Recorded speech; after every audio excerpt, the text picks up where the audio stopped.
Lacrosse community, my name's Ryan Berns. I'm the founder of the Lacrosse Leadership Institute.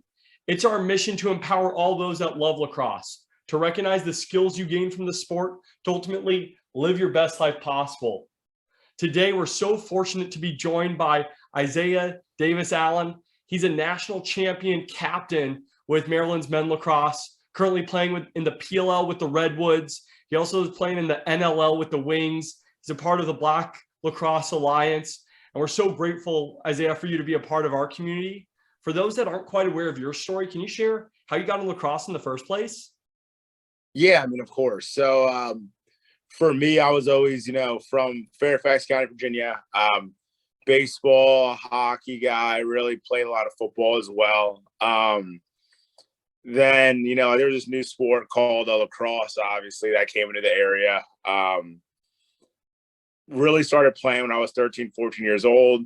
I was getting sick of going from hockey, then going into baseball, going from a fast sport over to a slow sport. So ended up making that change, and then just never looked back. I fell in love with the sport at that age and constantly practiced, constantly played, going all the way up until now.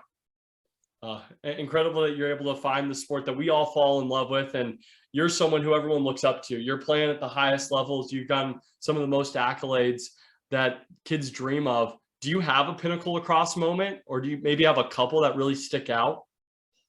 Yeah, I would say the most obvious one is the national championship over at Maryland. Just being there so many times, playing, several Final Fours, playing in a lot of national championship games. Finally getting that one our senior year was a big deal. And I would say other than that, it would just be making it to kind of where I've gotten. Definitely something I never take for granted. A lot of people don't have that opportunity to, play in the NLL or play in the PLL. And prior to that, playing in the old MLL. So been real fortunate, like with this game, has taken me to a lot of fun places. So, I'm really, I live my dream every single day. So. Oh, I love hearing that you're living your dream every single day. That's what it's all about. Can you share a little bit about what it took to ultimately play at this extremely high level? Yeah, I would say for me, right, like everyone's kind of gifted with, different skills. That's what I think is so great about the sport of lacrosse is you don't necessarily have to be the biggest guy, the strongest guy, the guy with the best hands, but you have to figure out what works for you. I would say that my, skill set has always been, like my cardio. I've always been in really good shape. So that really came through hard work, right? Just, being out there every single day, kind of running. Then the second piece I would say is just like my feet, like my footwork. And, some of that is kind of God given. But I would say a big chunk of it is just, working on it.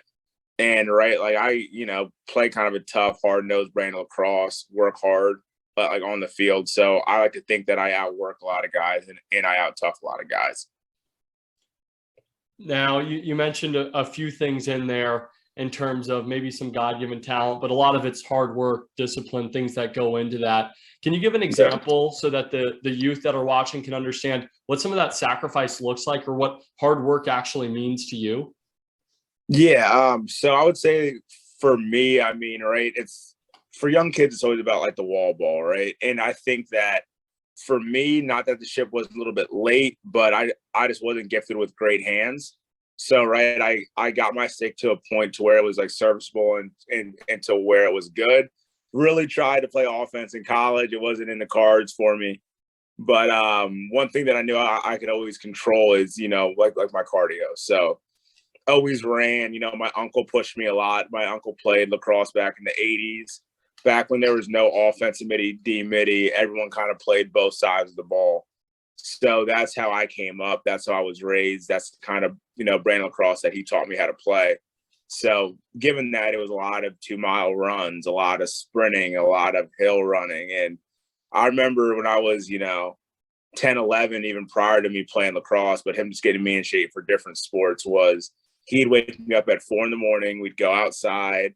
He'd ride his bike and I would run And so like that's kind of what started it off for me. So up to this point, I haven't done anything quite that hard. So it was a good baseline.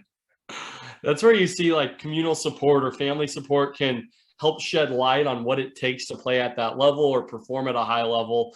And it can be really difficult and sometimes seem pretty crazy looking back at it.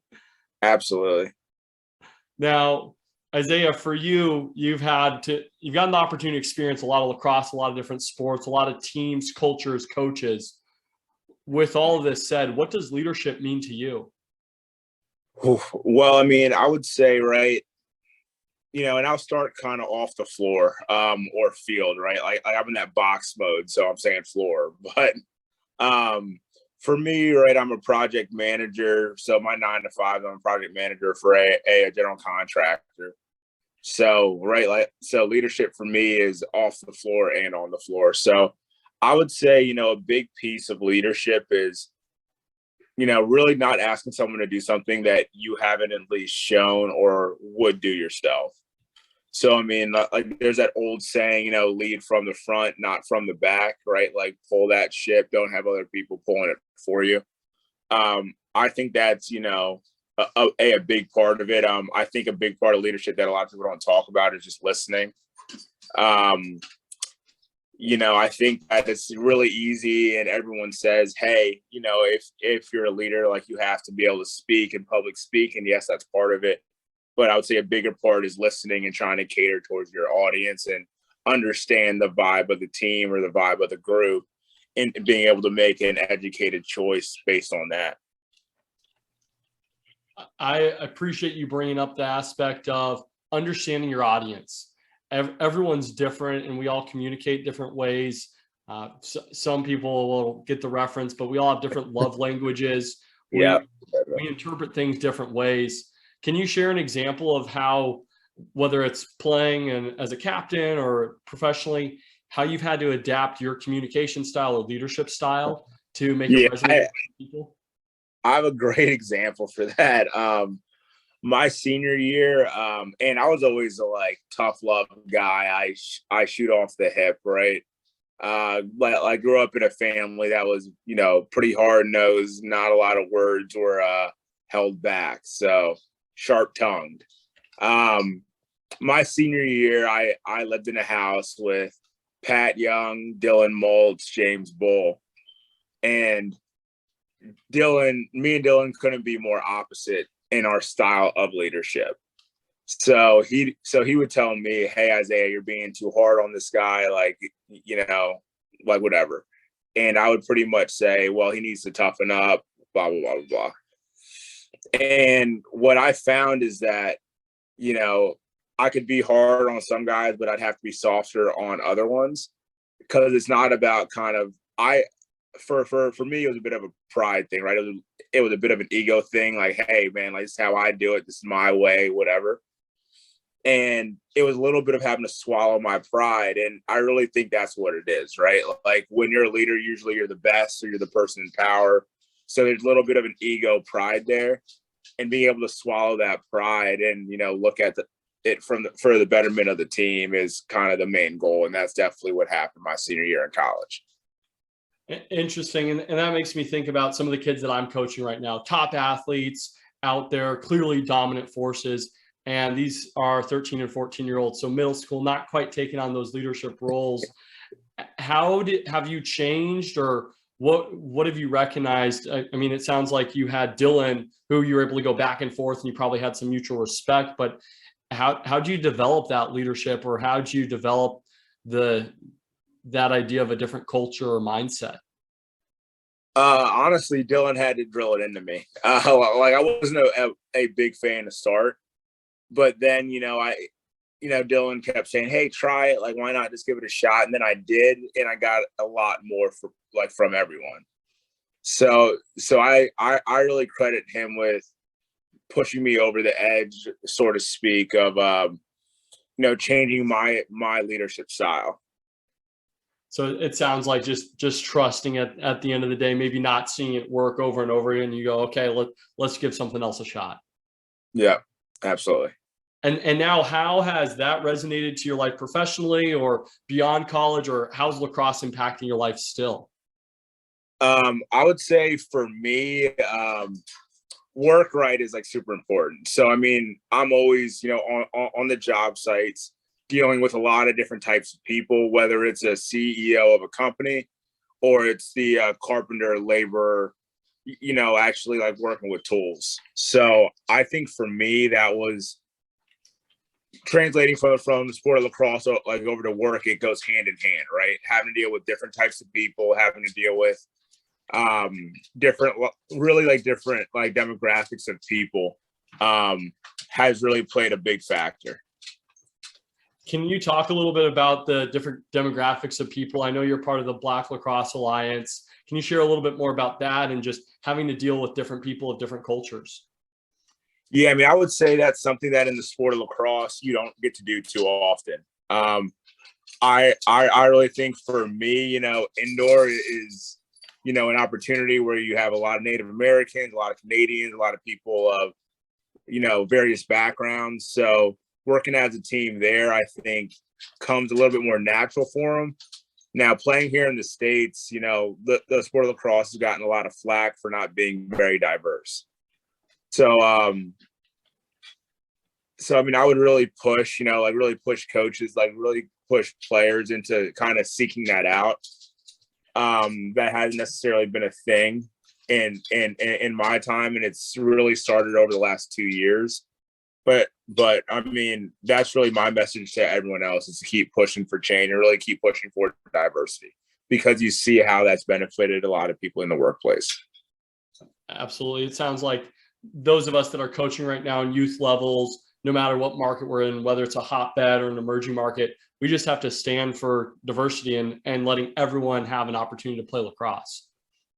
Yeah, I mean, yeah, correct. And it's got to be genuine, and to me, it also doesn't need to be forced, right? Like, I mean, I feel like part of, trying to seek out diversity is trying to open up the game and kind of explain it to different demographics of people, right? For me, it was more so my area. Like, I didn't grow up in Long Island. I didn't grow up in, Baltimore.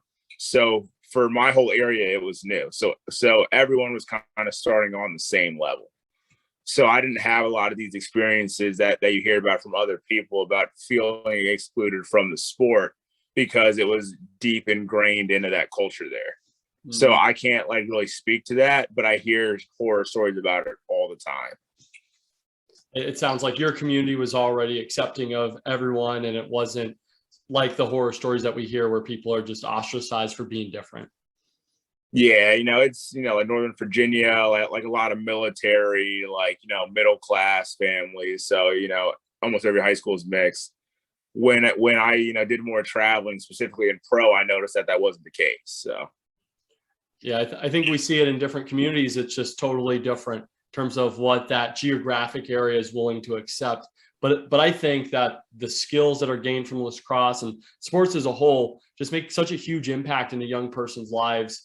They give you the ability to learn some of life's major lessons in a fun way. And I think everyone should be able to do that. Do you have any major lessons that you live your life by that you've gained from lacrosse? Yeah, I mean, one thing that I always say, and for me, it's athletics in general. And it's funny, I was talking to, my dad about that after the game on Saturday. Everyone always thinks that I was gifted with, speed and strength and athleticism, but growing up I was never the biggest, fastest, or the strongest kid. So really what I took is, hey, this person might have better gifts than me, might be smarter than I am or whatever, but I can guarantee you I can outwork that person. So that's something that everyone kind of knows about me, is that my drive is kind of what pushes me, and that's what I've taken from the sport. And it's paid off so far, and on the field and off the field. So can't complain. Isaiah, I feel very similar to you in that respect, in terms of just working hard, the work ethic. You may not start as the most athletic, but if you put in the time, the dedication, those extra hours when no one's watching, ultimately you get to be pretty successful, and you can reach areas that you never thought were possible. And I think that work ethic is just unparalleled wherever you are. Now, for you, I think it's probably a little bit different than a youth player, but can you share how you're getting better first and foremost? And then maybe share some examples of how you got better from high school to college to professional lacrosse. Yeah, I mean, I'll start with me personally right now. I think the sport has turned into a lot more like football for guys at the pro and even at the college level, where it's film study, it's figuring out the other team's like tendency, it's understanding what defense beats what offense. So I think that's a piece of the game that a lot of people don't understand who aren't at this level. Now, going into youth, I mean, the biggest thing that I would say is stick work, and something that I've kind of found and seen a lot more now, more so than before, is just cardio. I mean, I've seen a lot of kids just out of shape. And so I don't know if that's COVID and kids being stuck inside, or if that's video games or what, but I think that's like the biggest second piece. I mean, seeing kids cramp up, like I don't remember growing up ever seeing that. So, I mean, I think that's a big piece of the puzzle as well. I think that's an interesting point because it talks about your standards that you have. And I think all people that are successful, whether it's sports, professionally, they have really high standards. And when they see someone that's not up to those standards, they go, what's going on here? What are some standards that you live your life by? So I know cardio and working hard is one of them. Anything else? Yeah, I mean, I would say cardio, really just showing up on time, right? I think for me, that's something that's really important. Is just being on time, being prepped, being ready, and really film study. I mean, I learned that really early on in college. I mean, I came up under a great D-Midi named Brian Cooper. Really taught me how to watch film. And so to me, I would almost take the film over the cardio if I had to pick one, right? Both are equally as important, but if I had to pick one, I think I'd pick the film study. And I tell parents, I tell athletes this all the time: the age of the dumb athlete is over. I mean, you're expected to think, and a lot of times that's what separates people from who plays in college versus who doesn't, is the person who can process that information, right? The person that can take what they're learning in film or what coach is saying and process it the fastest.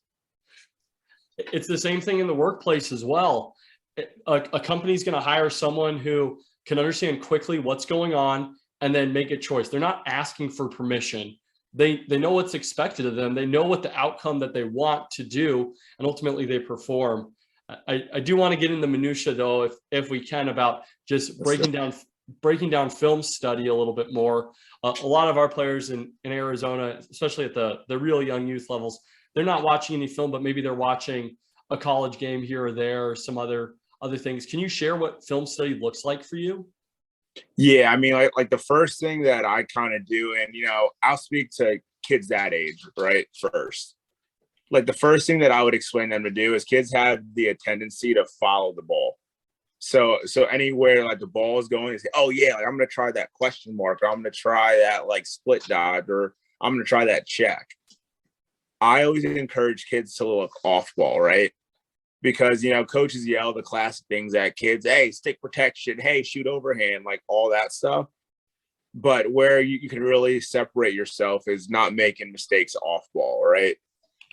Understanding if someone's going at you, guys in college, most of them are going to fade or they're going to cut through, and understanding what that motion looks like. Now, higher level, right? We're talking understanding a tendency, saying, okay, like this D guy who I'm playing against is left-handed. He has a tendency to keep turning the same way. So if I pass it down the alley, I already know that he's going to turn the wrong way. So I'm going to flash cut right behind his head. So it's small things like that, that you can pick up on guys making small errors. That's more of a habit than anything. The best part about this is those details. They seem so small, but it makes all the difference in the world. And that's why you're a national champion, is because you're able to recognize that there's a tendency of a defender to look one way, and you can have an opportunity there where so many other people wouldn't take the time wouldn't put in the work to actually watch the film, study it enough, and be able to perform and execute. That's truly terrific, Isaiah. Thanks for sharing that. Yeah. And I'm going to share one more thing just for Please. the kids. People have a habit now, right? Everyone likes that big split dodge. And I mean, you'll probably see it soon too, is people have a tendency to telegraph it based on which foot they first jump off of. That's kind of a little thing that I picked up in college that's almost always true in pro as well. People, if they skip off of their left leg, they're probably coming back. And being able to recognize that is just massive, because if we know we need to push someone to the outside, or we need to push them in one direction, and we know where they're coming back to, you can just get in front of them and force them down in whatever direction you need. I don't think people take nearly enough time or nearly enough understanding of why that's important.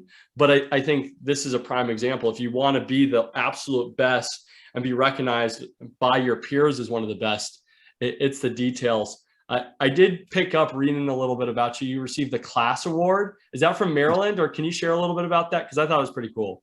Yeah, so that's it's an award that the NCAA gives out for the kind of the best springs athletic senior. It's voted on and kind of all that, but it encompasses being, a really good athlete on the field, doing a lot of like volunteer work, which, in college was mainly focused in PG County, did a lot of giving back, a lot of things in Prince George's County. Then it's also focused on grades and kind of all that. So it's trying to be the complete, student athlete as the NCAA would put it. Oh, incredible. And we know that you're an All-American as well, which is fantastic. Isaiah, thanks so much for spending time with us. We're running out of time, but I do want to ask, do you have any last thoughts on lacrosse or leadership that you could share with our community? Yeah, I mean, I would say, right, the most important thing is always to be honest, right? Like, be honest with yourself. And the second point of it too is, try to be as well-rounded of a person as possible, right? This conversation is focused on the sport of lacrosse and, focus on leadership and all that. But, travel, go out and see like other things, because at the end of the day, that's going to make you a better leader, and it's going to make you a lot hungrier to play lacrosse and to be the best athlete that you can possibly be. Oh, I love that. Be the best. Be the best at everything you can be. Yeah, be the best. It's a Maryland term, that one. That's what we're talking about. Chris Malone brought it to us, and I try to live my life that way every single day. Seems like you do as well, Isaiah. Thank you so much for being a part of this conversation. We're excited to continue to cheer you on. Thank you. I appreciate it.